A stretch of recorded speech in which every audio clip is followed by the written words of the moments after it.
We are continuing our Marvel Marathon Madness with the first X-Men film released in the year 2000. A film that will kick off a beloved series, or at least in my opinion, a beloved series of superhero movies about the iconic group of heroes created by Stan Lee and Jack Kirby.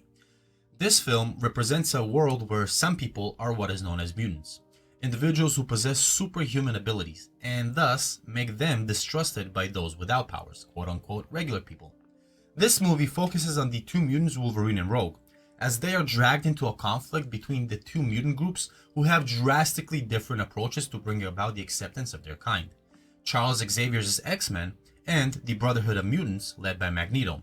So, let us go ahead and jump straight into the plot. We begin with a flashback to 1944 Nazi-occupied Poland, where a 14-year-old Eric Lansher is separated from his parents upon entering the Auschwitz concentration camp. While attempting to reach them, he causes a set of metal gates to bend towards him because of his mutant ability to generate magnetic fields, but he is then knocked out by the guards.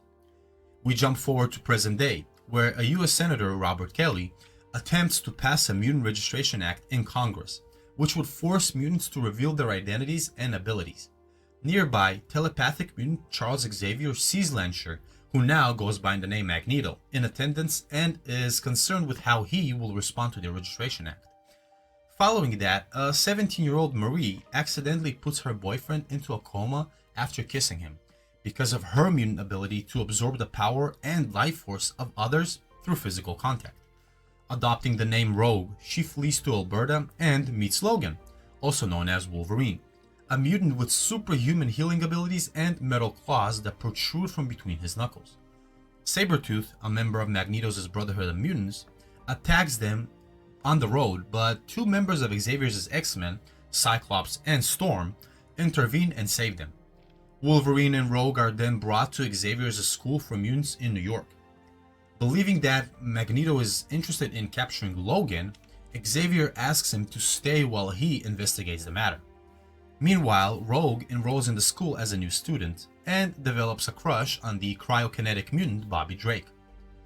Brotherhood members Toad and Mystique later abduct Senator Kelly, bringing him to their hideout on the uncharted island of Genosha. Magneto uses Kelly as a test subject for a machine powered by his magnetic abilities that generates this sort of field of radiation that causes a mutation, or rather induces a mutation in normal humans. Taking advantage of his newfound mutation, Kelly later escapes. Rogue visits Wolverine during the night while he is having a nightmare. Startled, he accidentally stabs her, but she does manage to absorb his healing abilities and recover. The shape-shifting Mystique, disguised as Bobby and infiltrating the school, later convinces Rogue that Xavier is angry with her and that she quote-unquote must leave the school now. Xavier uses his mutant locating machine Cerebro to find Rogue at a train station and dispatches the X-Men to go and retrieve her. Meanwhile, Mystique enters Cerebro to sabotage it. Having left ahead of Storm and Cyclops, Wolverine finds Rogue on a train and convinces her to return after a heartfelt conversation.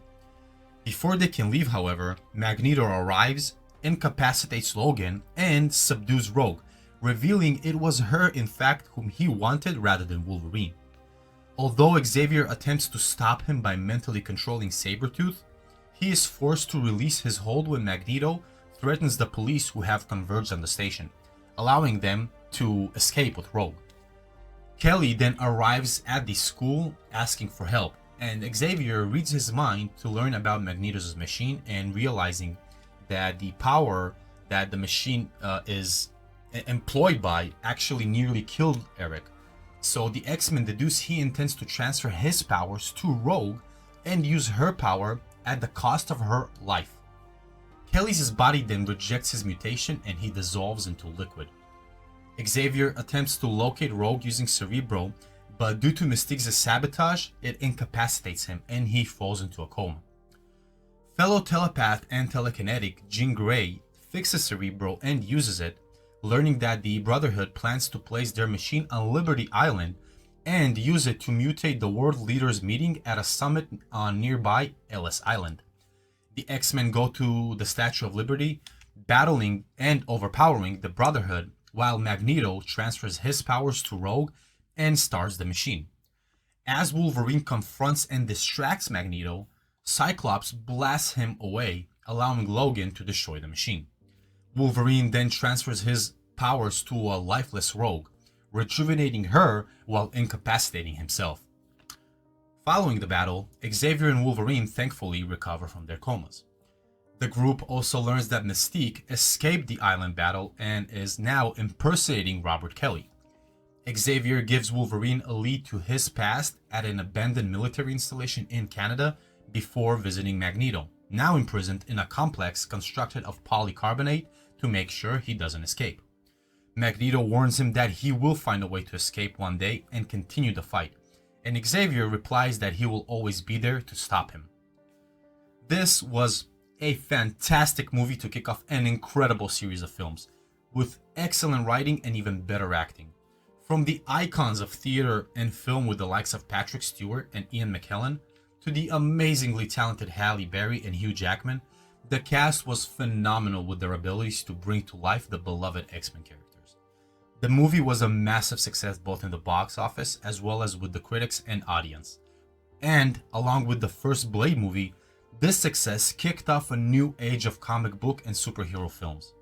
Even with a crowded ensemble of characters, the film was mostly faithful to the comic origins of said heroes, and portrayed each one excellently in my opinion, including fantastic action sequences and dramatic moments where it counted.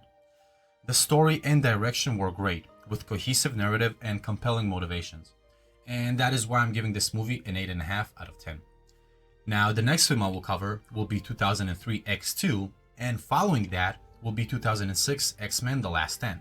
So stay tuned, and please do consider hitting the like button and subscribing. I would truly appreciate it. I hope you enjoyed this video, and thanks for spending your time with me. Until our next adventure, y'all stay classy.